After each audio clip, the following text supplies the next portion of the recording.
we're going to be making a volcano. But first, let's look at our materials. First, we have this white powder. This is called baking soda. We also have this. It looks like water, but it's not water. It's actually vinegar. Ooh, sour.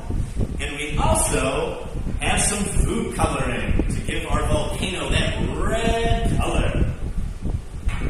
Right, we also have a beaker here, a little dropper, and a little spoon to help us.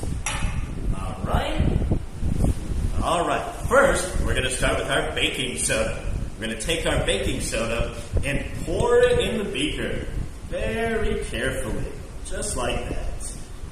Alright, try to get most of it in there. Alright, that's okay. Alright, we have our baking soda inside the beaker. Now, we're going to take our food coloring. We're going to open up the bottle, and get our dropper. We're going to put it inside, fill it up, and we're going to put a few drops in.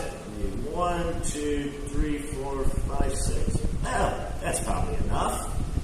Alright, so we have our food coloring in. We have our baking soda inside. Now last, we need to put in the vinegar. And it's going to, what do you think's going to happen? Let's find out. Ready? 1, 2, 3, go! Oh my God! Look at that volcano blow! That's the power of an acid and a base together.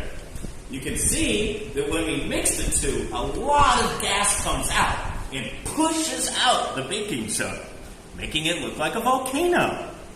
Mmm, delicious. I bet you've never seen a purple volcano before. Well, now you can. And you can do it yourself at home.